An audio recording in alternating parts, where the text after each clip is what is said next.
बार भी बिल का जिक्र नहीं किया, बल्कि वो बार बार अलग तरीकों से जिक्र करते हैं। जादूगर का जिक्र, जादूगर मैजिशियन का जिक्र नहीं। देखिए, मतलब जस्ट बाय द वर्च्यू कि वो नेता विपक्ष हैं, मैं इसीलिए सत्ता का होने के नाते उनका विरोध कर रहा हूं, नहीं। मैं मानता हूं कि आज उन्होंने नेता प्रतिपक्ष की गरिमा को गिराने का काम किया है। मैं हमेशा से खुद शब्दों की मर्यादा का पक्षधर रहा हूं। मैंने हमेशा माना है कि जो विषय हो उस पे अपनी बातों को रखना चाहिए।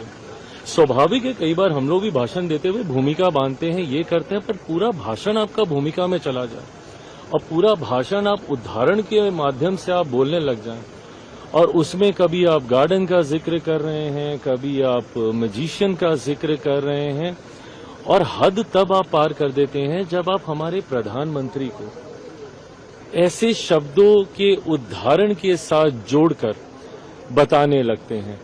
आप कीजिए, विरोध करना है, आप नीतिगत विरोध कीजिए ना। आप बताइए डीमेरिट्स क्या क्या हैं, जो भी बिल आए हैं उसमें आप डीमेरिट्स बताइए, आप अपने सुझाव बताइए।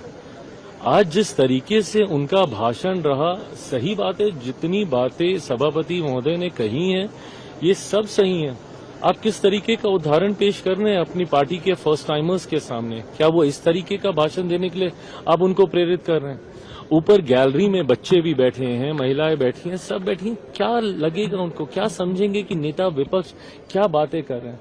मुझे लगता है कहीं ना कहीं उन्होंने अपने आप को आज के भाषण से एक हास्य का बात, उनके खुद के सांसद, ये कोई मजाक नहीं चल रहा ना सदन में।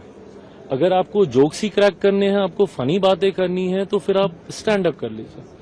आपके खुद के सांसद पीछे बैठे हंस रहे हैं, क्या आप संसद में लोगों को हंसाने आए हैं या इतने महत्वपूर्ण विषय पे गंभीरता से अपनी बात रखने आए हैं? Honestly speaking, I been extremely disappointed. आज जिस तरीके से उनका भाषण रहा, जिस तरीके से उनकी बॉडी लैंग्वेज रही, जिस तरीके से उन्होंने अपने आप को कंडक्ट किया, मैं मानता हूं ये बहुत डिसअपॉइंटिंग है कि एक ऐसा नेता प्रतिपक्ष हमारे सामने है। और नेता प्रतिपक्ष की अहम भूमिका है, लोकतंत्र में विपक्ष की बहुत अहम भूमिका है। बट अगर विपक्ष अपने आप को खुद मजाक का पात्र बनाना चाहता है, खुद अगर कॉमेडी भाषण ही अगर उनको करने का अगर उनको मन है, तो मैं नहीं मानता कि फिर वो नेता प्रतिपक्ष के लायक है। तो चिराग जी, जिस तरह का विपक्ष का रुख है, आपको लगता है कि ये बिल आज पास हो पाएगा सदन में? देखिए, मुझे नहीं पता कि भविष्य में, अभी कुछ घंटों में ही परिणाम सामने आ जाएंगे, होगा नहीं होगा।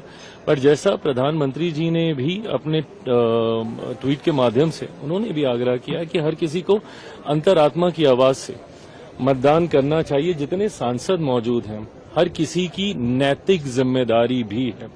आई डू अंडरस्टैंड, जब पार्टी पॉलिटिक्स की बात होती है, आपको अपने दल के आधार पर आपको फैसले लेने होते हैं, बट ये कुछ ऐसे फैसले हैं जहां पे नैतिकता को आपको आधार बनाना चाहिए। देश की एक बड़ी आबादी आपको कतई माफ नहीं करेगी अगर आपने पुनः एक बार फिर से दशकों से लंबित पड़े विषय को फिर एक अलग बात को आधार बनाकर अगर आपने फिर इस बिल को लटकाने का काम किया, तो मुझे नहीं लगता कि नारी शक्ति कभी इन लोगों को माफ करेगी। Thank you.